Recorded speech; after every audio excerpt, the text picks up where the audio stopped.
تدريب الكلب على الاوامر زي سيت بقى وستي وداون اقعد وخليك مكانك ونام واستنى والكلام ده كله، هو ملوش لازمه بدون ما تعلم الكلب استخدام الاوامر دي في الحياه الطبيعيه. تخيل بالظبط انا اديتك ادوات رسم او اديتك قلم وقلت لك اكتب وانت ما بتعرفش تكتب او انت ما بتعرفش ترسم، فبالتالي انا اديتك ادوات حاجه انت ما بتعرفش تعملها، فبالتالي ما علمتكش تعمل الحاجه دي وسبتك بالادوات بس. نفس القصه بتحصل مع الكلاب بالظبط، ان يجي كلب يتعلم سيت داون ايا كان الاوامر، يعني هي مش بعدد الاوامر ولكن بالاتقان، ولكن خلينا نقول اتعلم مجموعه من الاوامر في حته معينه في البيت مثلا وما نفذهاش في الشارع، ما نفذهاش في اي حته، وما اتعلمش يعمل الحاجات دي في الحياه الطبيعيه عموما.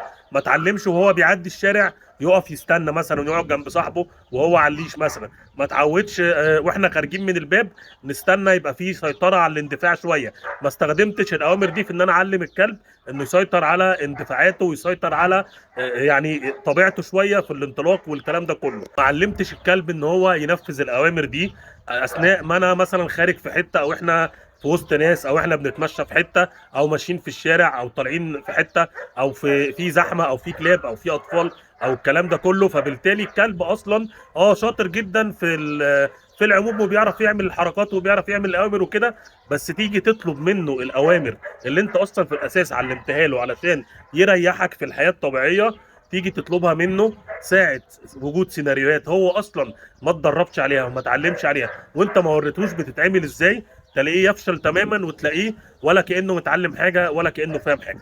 فبالتالي كلبك مش مجرد انك انت بتعلمه الاوامر زي ما قلنا، لا، انت بعد ما بتعلمه الاوامر لازم تعلمه ينفذ الاوامر دي في اماكن متعدده وباشكال متعدده وبطرق متعدده وتحت عوامل تشتيت متعدده. ولو كلبك من النوع المندفع بزياده، غير الاوامر في سلوكيات كتيره لازم تعلمها لكلبك. ولو كلبك عنده مشاكل قلق، في سلوكيات طبعا برضو لازم تعلمها للكلب ده. الكلاب اللي احنا عايزينها شاطره في مجموعه من السلوكيات تانية بنعلمها لها، زي مثلا في حاجه اسمها باوندري جيمز، ان هو يروح يقعد على حاجه ويستنى ويفضل قاعد هادي خالص ومطمن لحد ما نقول له قوم. في حاجات تانية زي ان احنا اصلا نبدا نفهمه كونسبت معين، يعني استنى عند الباب بغض النظر انت عامل اوامر ولا لا. يعني احنا خارجين مثلا استنى، مش شرط تعمل سيت ولا داون ولا ستي، هو يبقى الكونسبت نفسه عندك. طبعا الحاجات دي ليها مجال في فيديوهات تانية ان شاء الله نتكلم عنها، ولكن في المجمل ما تكتفيش خالص بانك انت تعلم الاوامر بدون ما تعلم الكلب ينفذ الاوامر دي